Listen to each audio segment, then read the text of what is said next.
Johnny Hall, or Johnny Haw as he was known locally, was a well-known figure in and around Selkirk in the Scottish borders. When his mother died, he lodged in the house of a friend, and it was at this time he took up the job of bellman. Most of his work involved funerals, and when someone in the town died, he would knock on the door of the deceased's friends and neighbours, announcing their passing. He would then ask them to attend the funeral, giving them the date and time of the interment. Knowing everyone in Selkirk, he knew who to invite and who would attend. He would listen to any queries they had concerning the funeral, but was also astute enough to know when someone was looking for tidbits of gossip. Hall had been born in Robertson's Close, now Halliwell's Close, on 3rd April 1811. He was left to look after his younger sister, while his mother, Helen Spedden, went out to work. One day, while looking after his sister, he was carrying her down the stairs when he fell, and this left him with a damaged arm and crippled leg, and he had to use a stick to get around. He was an educated man, or at least better educated than some of the others in the town, and enjoyed writing poetry.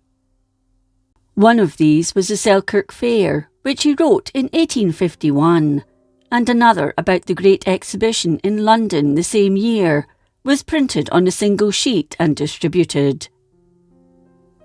Before he left school, one of his poems was published in Edinburgh by John Pringle, the Laird of Haining, called Bonnie Haining's Swans. The Laird took a great interest in the boy, and on one occasion presented him with a first edition of the works of Robert Burns. As he handed over the book, he told his mother, "Nellie, I think I'll hae to make wee Johnny a Byron." He even offered to send Johnny to school in Edinburgh, but this was repeatedly refused. Johnny was a stocking weaver to trade, but the looms didn't suit him, and his health suffered as a result. After he gave it up and went into sales for the local manufacturers, it appears his health improved, except for the whisky, which gave him a sair heed. Although the resurrectionists were a dying breed by the time he was working, Johnny also found work at the local graveyard, keeping an eye on the dead overnight. The rule was that every householder was to take their turn at doing this, but those who couldn't, or simply didn't want to, had to find a replacement, so Johnny was often seen watching the old kirkyard at night. Needless to say, he had many a fine tale to tell about his nights in the watch-house. When his mother died, Johnny had to fend for himself. The local bailey, Mr. Muir, gave him a pack of hosiery, but he wasn't able to go far, nor for that matter carry very much, so was pretty much confined to Selkirk for several weeks. He did make it to Galashiels once, but this ended in failure. He resolved to try his hand at selling goods in the rural districts, and one Saturday he dispatched half his pack by the Moffat carrier to Yarrow Fuse. When he arrived there on the Monday afternoon, some of his pack had gone.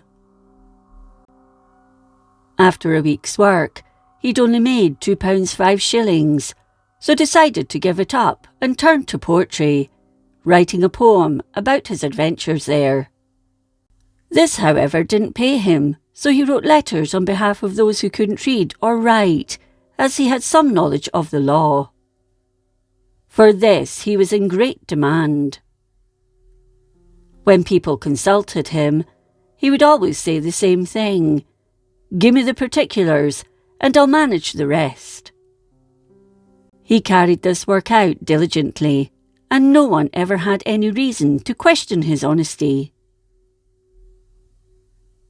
At the yearly common riding, Johnny would be employed by the local magistrates to carry a sign stating, "Beware of pickpockets." He was never to be anything but poor during his lifetime, but he was well respected. He wrote Petition of the Lingilee to the town council, a commonty or piece of land granted to the town by James V as a reward for the bravery shown on the field of Flodden in 1513 by the sons of Selkirk. With funds running out, they'd put it up for sale in 1849, but opposition grew. His poem stirred up the people of the town, as did his poem Pantwell's Address. Johnny was a firm advocate of the works of Robert Burns, but he often felt that Burns' suppers were simply gatherings for folk to fill their bellies with haggis and drink whisky, instead of really honouring the bard. He also claimed that many who attended the functions could barely recite 4 lines of his works. Johnny himself, as previously mentioned, liked a dram. An old public house called the Swan was his and his crony's favourite house, and was kept by an old landlady named Lucky. But around 2 years before he died, the International Organisation of Good Templars captured him, as he put it, soul and body.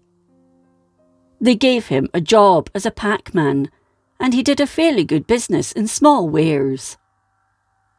He always carried with him a snuff box, but when he got a new one, he wouldn't use it until it had been inscribed with "Up, Up" on its lid, his mother's dying words. His prized snuff-box came from Jane Seller, wife of the town clerk, John Lang of Viewfield, who'd gifted it to him. This was to be handed over, along with 3 books of his works, to a Mr. W.J. Curry, but were lost following his death. Johnny Haw remained a bachelor his whole life, and died on Friday 20th December 1872. His headstone was erected by the Good Templars and his friends, and is in the northeast corner of Selkirk's old kirkyard. The now fallen freestone obelisk is inscribed, "Erected to the memory of John Hall, who died 20th December 1872, aged 61 years. An earnest and faithful Good Templar." His poem, "Up, Up," was written in memory of his mother, and remains an important piece of the Selkirk man's work. "These words I heard my mother say with her expiring breath. They have been my watchword all the way, up to the hour of death. They cheered me up, they cheered me on, in sunshine, shade and gloom. And now I have got safely home, I'll leave them on my tomb." As an old woman of the town once said, "Obady lickit, Johnny Haw."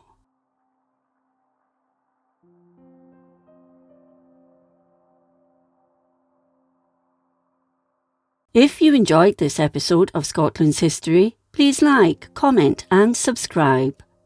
Until next time, thank you for watching.